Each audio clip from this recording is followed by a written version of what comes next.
জিনিস রাখছেন, এক নাম্বার কোরআন, দুই নাম্বার বিশ্ব নবীর সুন্নাহ।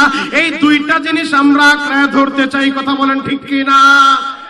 আল্লাহ নবী বললেন, আমার যে উম্মতেরা এই কোরআন এবং সুন্নাহ শক্তভাবে ধরতে পারবে, মজবুত ভাবে আঁকড়ে ধরবে, তারা পথভ্রষ্ট হবে না, তারা লাঞ্ছিত হবে না, তারা অপমানিত হবে না। তবে দুঃখ আর পরিতাপের বিষয়, আজকে মুসলমানের ঘরে জন্ম নিয়ে মুসলমানের সন্তানেরা সেই কোরআনের বিরুদ্ধে কথা বলে, ইসলামের বিরুদ্ধে কথা বলে।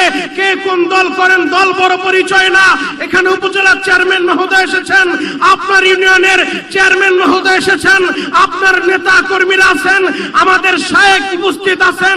হে যুবক ভাইরা, এই কেরানীগঞ্জ মডেল থানা লাকির চর থেকে দীপ্ত কণ্ঠে আওয়াজ দিয়ে দেখায় দিবা, যেহেতু আমরা মুসলমান, এক আল্লাহর বান্দা আর এক নবীর উম্মত, আমাদের কোরআন এক, আমাদের কাবা এক, আমাদের মদিনা এক। যতদিন বাঁচবো এই কোরআন নিয়ে বাঁচতে চাই, যতদিন বাঁচবো ইসলাম নিয়ে বাঁচতে চাই।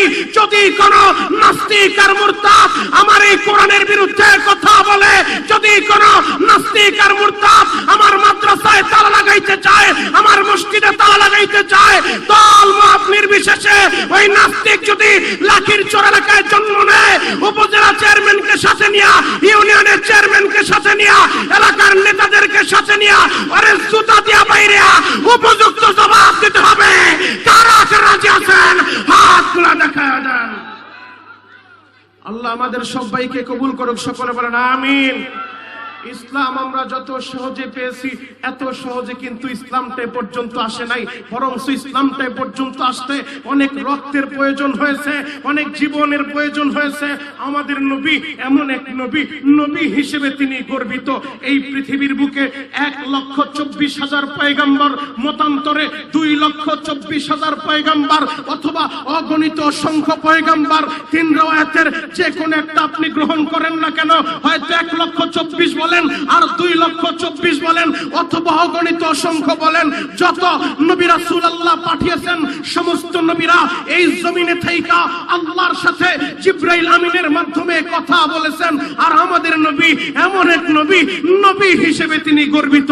আমাদের নবীকে এই রজবের চাঁদে আল্লাহ পাক রব্বুল আলামিন এই দুনিয়া থেকে প্রথম আসমানে নিয়ে গেলেন, প্রথম আসমান থেকে দ্বিতীয়, দ্বিতীয় থেকে তৃতীয়, তৃতীয় থেকে চতুর্থ, পঞ্চম, ষষ্ঠ, সপ্তম, এমনকি সিদরাতুল মুনতাহা বর্ডার এলাকায় যাওয়ার পরে জিবরাইল আমিন বললেন, নবীজি এই বর্ডার এলাকা ক্রস করার ক্ষমতা আমার নাই, আমার অনুমতি নাই।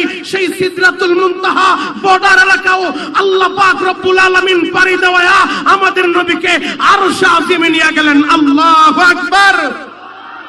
হে যুবক ভাইরা, হাজী সাহেব, বাবাজিরা, ডানে বামে নজর নাই, এক নজরে তাকায় থাকেন গো বাবা। আমাদের নবীর নবী হিসেবে গর্বিত, আর আমরা নবীর উম্মত হিসেবে গর্বিত, কারণ আমরা সর্বশ্রেষ্ঠ নবীর সর্বশ্রেষ্ঠ উম্মত। আমাদের নবী আমাদের জন্য দুইটা জিনিস রেখে গেলেন, এই কোরআন এবং সুন্নাহ। যুবক ভাইরা রে, যতদিন বাঁচবো এই কোরআন নিয়ে চলতে হবে, এই কোরআন অনুযায়ী জীবন সাজাইতে হবে, নবীর সুন্নাহ অনুযায়ী জীবন সাজাইতে হবে। পবিত্র কোরআনের 3 নম্বর পারা 13 নম্বর পৃষ্ঠা সূরাতুল আল ইমরানের 31 নম্বর আয়াতটা একটু তেলাওয়াত করে দেখো বাবা। আমার আল্লাহ কি বলে, কুল ইন কুনতুম তুহিব্বুনাল্লাহ।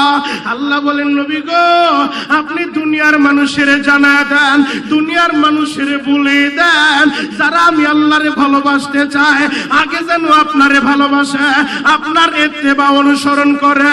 এ যুবক ভাইরা রে, হাদিসে পাকে আমার নবী বলেন, মান আহাব্বা সুন্নতি ফাকাদ আহাব্বানি, যে আমার সুন্নতকে ভালোবাসে সে যেন আমি নবীকে ভালোবাসে।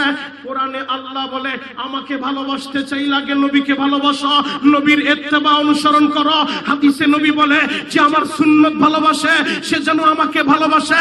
তার মানে বোঝা যায় সুন্নত মতো জিন্দেগি সবই হবে বন্দেগি।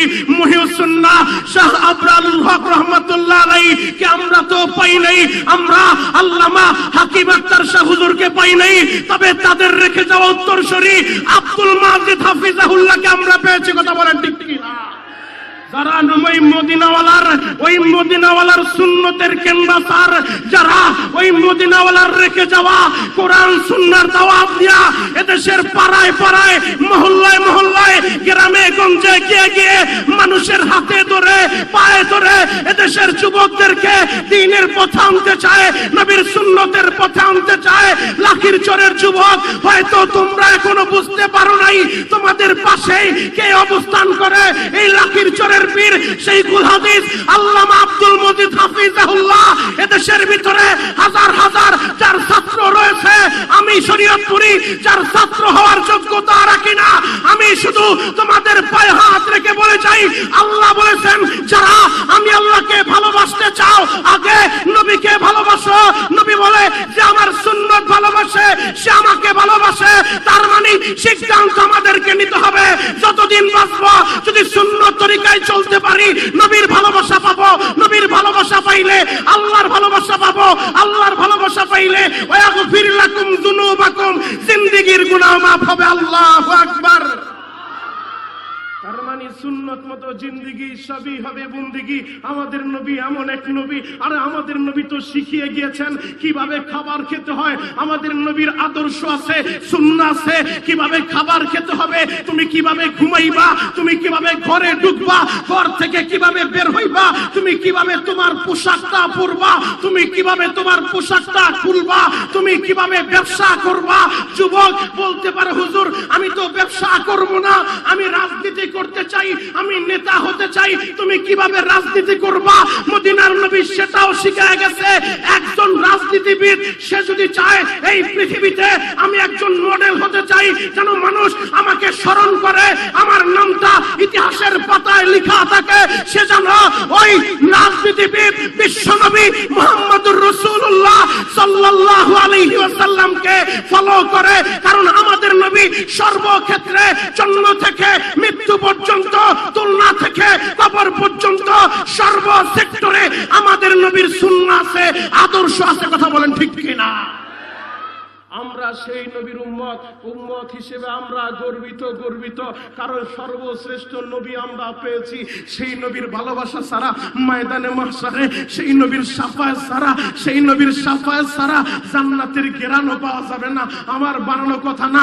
ময়দানে মাহশারে আজকে দুনিয়ার যুবকেরা কার জন্য পাগল হইলা?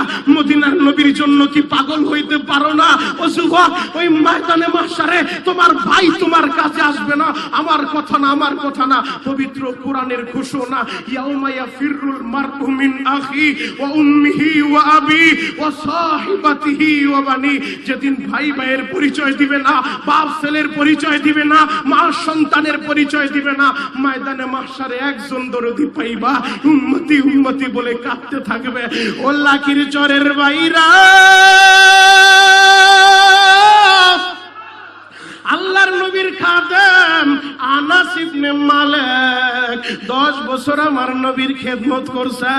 10 বছর খেদমত কইরা এই আনাস আমার নবীরে বললেন, নবী গো 10 বছর আপনার খেদমত করলাম, আমি আপনার কাছে কিছুই চাইলাম না, আজকে যদি কিছু চাই আপনি আমারে দিবেন নি। আমার নবী বললেন, আনাস রে বলো তুমি আমার কাছে কি চাও? হযরত আনাস বলেন, নবী গো আমি আপনার কাছে চাই ওই ময়দানে মাহশারে তো ভাই ভাইয়ের পরিচয় দিবে না, মা সন্তানের পরিচয় দিবে না, নেতা কর্মীর পরিচয় দিবে না, কেউ কারো পরিচয় দিবে না। ইয়া রাসূলুল্লাহ, ইয়া হাবিবাল্লাহ, নবী গো আমি আপনার কাছে চাই ওই হাসরের ময়দানে আপনি আমি আনাসের সুপারিশ কইরা আমার নাজাতের ফয়সালা করবেন। আল্লাহু আকবার। নবী বললেন, আনাস 10 বছর আমার খেদমত করলা, 10 বছর কিছু চাও নাই, যাও তুমি যেহেতু চাইছো ময়দানে মাহশারে তোমার সুপারিশ করে নাজাতের ফয়সালা করতে হবে, আমি নবী তোমার সাথে ওয়াদা দিলাম ওই হাসরের ময়দানে আমি নবী নিজে সুপারিশ কইরা তোমার জান্নাতের ব্যবস্থা করে দিব। আল্লাহু আকবার। আরো জোরে বলতে হবে আল্লাহু আকবার। নবী যদি কাউরে বলে তোমার জান্নাতে আমি সুপারিশ করে তোমার জান্নাতের ফয়সালা করে দিব, তার আর কোনো চিন্তা আছে? আরো জোরে বলেন, চিন্তা আছে? এবার আনাসের কলিজাটা একটু বড় হয়েছে, আমার নবী যেহেতু বলছে আমার সুপারিশ করে জান্নাতের ফয়সালা করবে। আনাস বললেন, নবী গো, আপনি যেহেতু বলছেন আপনি আমার সুপারিশ করবেন, তাহলে ওই হাসরের ময়দানে কোটি কোটি মানুষের ভিড়ে বাবা আদম থেকে শুরু করে কিয়ামত পর্যন্ত যত মানুষগুলাই দুনিয়াতে আসবে, ইয়া রাসূলুল্লাহ, ইয়া হাবিবাল্লাহ, নবীজি, এই কোটি কোটি মানুষের ভিড়ে আমি আপনারে কোন জায়গায় খোঁজ করব? যদি নির্দিষ্ট একটা জায়গার কথা বলে দিতেন, আমি ওই জায়গায় যে আপনারে পাওয়া যাইতাম। আমার নবী বললেন, আনাস রে, ওই হাসরের ময়দানে কোটি কোটি মানুষের ভিড়ে আমারে সব জায়গায় খোঁজা লাগবে না, তুমি সোজা চলে যাইবা ওই মিজানের পাল্লার কাছে, যেই মিজানের পাল্লায় নেকি বদির ওজন করা হবে। আনাস রে, আমি নবী ওই জায়গায় দাঁড়াইয়া আমি পাহারাদারি করতে থাকবো।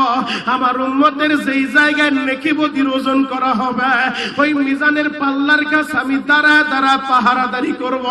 যদি আমার কোন উম্মতের নেকের পাল্লা হালকা হয়ে যায়, গুনার পাল্লা ভারী হয়ে যায়, জাহান্নামের ফয়সালা চলে আসবে, এজন্য আমি নবী দাঁড়ায় থাকবো, আমার উম্মতের জাহান্নামে যাইতে দিব না। আমি নবী দাঁড়ায় দাঁড়ায় পাহারাদারি করব। হযরত আনাস বললেন, নবী গো, আমি গেলাম মিজানের পাল্লার কাছে, আপনারে পাইলাম না, তাহলে কোথায় যাব? যদি জায়গাটা বলে দিতেন। বেয়াদবি নিয়েন না গো নবী। আমার নবী বললেন, আনাস রে, মিজানের পাল্লার কাছে আমারে পাওয়া যাইবা, যদি না পাও একটা দৌড় দিয়া তুমি চলে যাইবা পুলসিরাতের কিনারায়। ও আনাস, সেই পুলসিরাতের পুল পারে দিয়া আমার উম্মত গুলা জান্নাতের ভিতরে যাবে। ওই পুলসিরাতের পুলটা পারি দিতে যাইয়া হয়তো অনেকে পাটা কাটিয়া কাটিয়া জাহান্নামে পড়ে যেতে পারে। এই জন্য আমি নবী ওই পুলসিরাতের কিনারায় আমি দাঁড়াইয়া দাঁড়াইয়া আমি পাহারাদারি করতে থাকবো, একটা উম্মত যেন জাহান্নামে না যায়। হযরত আনাস বললেন, নবী গো, আমি গেলাম পুলসিরাতের কিনারায়, ওই জায়গাও যদি না পাই তাহলে কোথায় যাব? আমার নবী বললেন, আনাস রে, এই দুই জায়গায় আমারে পাইবা, যদি আমার এই দুই জায়গায় না পাও একটা দৌড় দিয়া হাউজে কাউসারের কিনারায় চলে যাইবা রে আনাস। কারণ হাউজে কাউসারের কিনারায় আমি নবী নিজে দাঁড়াইয়া গিলাস ভরিয়া ভরিয়া হাউজে কাউসারের পানি উঠাইয়া আমার উম্মতের পান করাইতে থাকবো। একবার যার হাউজে কাউসার নসিব হবে 50,000 বছরের ভিতরে আর পিপাসা লাগবে না। আল্লাহু আকবার। আল্লাহ আজকের মাহফিলে যারা উপস্থিত হয়েছে আমাদের সবাইকে আপনি হাউজে কাউসার নসিব করেন, সকলে বলেন আমিন। হযরত আনাস বললেন, নবী গো, শায়েখ দোয়া করবেন, এখনই আলোচনা শেষ করে দিব। যুবক, আমি তোমাদের পায়ে হাত রেখে বলে যাই, ওই মদিনাওয়ালার দিলে কখনো কষ্ট দিও না, ওই মদিনাওয়ালার কলিজায় কখনো আঘাত দিও না। ওই মদিনাওয়ালার রেখে যাওয়া দ্বীন ইসলামকে রক্ষার জন্য রক্ত দেওয়ার দরকার হলে রক্ত দিবা, জীবন দেওয়ার দরকার হলে জীবন দিবা। এরপরও মদিনার নবীর কলিজা আঘাত দেওয়া যাবে না। কথা বলেন ঠিক কিনা? আনাস বললেন, নবীজি, আমি গেলাম হাউজে কাউসারের কিনারায়, যদি ওই জায়গাও না পাই তাহলে কোথায় যাব? বেয়াদবি নিয়েন না নবী, আপনি যেহেতু বলছেন সুপারিশ করে আমার নাজাতের ফয়সালা করবেন, বলেন আমি এরপরে কোন জায়গায় যাব? আমার নবী বললেন, আনাস রে, এই তিনটা জায়গায় আমারে পাইবা। প্রথমে চলে যাইবা মিজানের পাল্লার কাছে, আমি নবী দাঁড়ায় দাঁড়ায় পাহারাদারি করতে থাকবো। হঠাৎ যখন মনে পড়ে যাবে, না জানি আমার কোন মোটা পুলসিরাতের পুলটা পাড়ি দিতে যায় জাহান্নামের ভিতরে পড়ে যায়, আমি নবী একটা দৌড় দিয়া আবার পুলসিরাতের কিনারায় চলে যাব, দাঁড়ায় দাঁড়ায় পাহারাদারি করব। আবার যখন মনে পড়ে যাবে, না জানি আমার কোন উম্মতটা পানি পানি বলে চিৎকার মারতেছে, আজকে দুনিয়া থেকে 9,30,00,000 মাইল দূরে সূর্য, এই সূর্য যখন তাপ দেয়, এই সূর্যের তাপে চৈত্র মাসে রাস্তার পিচ পর্যন্ত গলিয়া যায়, এই সূর্যের তাপে আমাদের কলিজা শুকায় যায়। আর ওই হাসরের ময়দানে ময়দানে এই সূর্যটা মাথার কাছাকাছি চলে আসবে। কয়দিন? একদিন, 2 দিন না। পবিত্র কোরআনের ঘোষণা 50 আলফ সানা, 50,000 বছর ওই অবস্থায় তারা থাকতে হবে। আমার উম্মতগুলা তারা থাকতে থাকতে পানি পানি বলে চিৎকার মারতে থাকবে। আনাস রে, আমার যখন মনে পড়ে যাবে না জানি আমার কোন উম্মতটা পানির জন্য কলিজাটা শুকায় গেছে, আমি নবী একটা দৌড় দিয়া হাউজে কাউসারের কিনারায় যাইয়া নিজের হাতে পানি উঠায়া গিলাস ভরে ভরে ডাক দিব, আয় উম্মত আয়, আমার হাতে হাউজে কাউসারটা পান করে নে। আল্লাহু আকবার। এক শ্রেণীর উম্মত যারা হাউজে কাউসার খাওয়ার জন্য দৌড়ায় দৌড়ায় আসবে, হঠাৎ করে পদ্মা পড়ে যাবে। আল্লাহর নবী তখন বলবে, মালিক রে, আমার যে উম্মতগুলো আসতেছিল হাউজে কাউসার পান করার জন্য, উম্মতগুলা কোথায় কোথায়, আমি তো দেখি না, পর্দা পড়ে গেল। তখন নবীকে জানানো হবে, নবীজি আপনি ছিলেন না, আপনি না থাকা অবস্থায় আপনার বর্তমানে আপনার জাতির এই উম্মতগুলা তারা আপনার সুন্নতকে জলাঞ্জলি দিয়েছে, তারা আপনার সুন্নতকে বিদ্যাঙ্গুলি দেখিয়ে সমাজের ভিতরে বিদআত কায়েম করেছে। নবীজি এই বিদআতীদেরকে আপনার হাতে হাউজে কাউসার আল্লাহ খাওয়াবে না। এজন্য আমি তোমাদের পায়ে হাত রেখে বলে যাই, আল্লাহর ওলি শাইখুল হাদিস আল্লামা আব্দুল মজিদ হাফিজাহুল্লাহ এখনো পর্যন্ত আমাদের মাঝে আসেন। এটা জাতির জন্য একটা নিয়ামত। আমরা হযরতের দোয়া নিব, হযরতের কাছে আসব, পরামর্শ নিয়ে সুন্নত মতো জিন্দেগি সাজাইতে হবে। কথা বলেন ঠিক কিনা? নবী আমাদের জন্য 2টা জিনিস রেখে গেছেন। কয়টা? 2টা। 1 নাম্বার আল্লাহর কোরআন, 2 নাম্বার বিশ্ব নবীর সুন্নাহ। বিদায় হজের ভাষণে নবীজি বলেছেন, যেহেতু শায়েখ বসে আছেন, হুজুর অনেক আগে চলে আসছেন, এজন্য হুজুরের কষ্ট হবে, আমি আলোচনা এখানে শেষ করে দিচ্ছি। আপনাদের কাছে দোয়া চাই, ইনশাআল্লাহ আমার কোনো কথায় কষ্ট পেলে আল্লাহর হস্তে ক্ষমা করে দিবেন। এবং এই গোরস্থানের জন্য আপনারা যারা দান করেছেন, হুজুর যাওয়ার পরও আরো অনেকে দান করেছে, অনেকে 20,000 10,000 করে, আমার ভাই কালাম ভাই নাম বললো, তাদের 10,000 20,000 করে অনেকে দান করেছে। যে যেইভাবে সহযোগিতা করেছেন, শায়েখ সবার জন্য দোয়া করবে ইনশাআল্লাহ। প্রবাসীদের জন্য দোয়া করবে, যে যুবকগুলা এত পরিশ্রম করে এত সুন্দর একটা জান্নাতের মেলা মিলিয়েছে, এই যুবকদের জন্য দোয়া চাই। শায়েখ তাদের জন্য দোয়া করবে, আপনারা আমার জন্য দোয়া করবেন, আমি আপনাদের জন্য দোয়া করি। নাসরুম মিনাল্লাহি ওয়া ফাতহুন করিব ওয়া বাশশিরিল মুমিনিন। আসসালামু আলাইকুম ওয়া রাহমাতুল্লাহি ওয়া বারাকাতুহু। মাইক্রোফোনটা তো সেটা হুজুরে ওটা নিয়ে যান।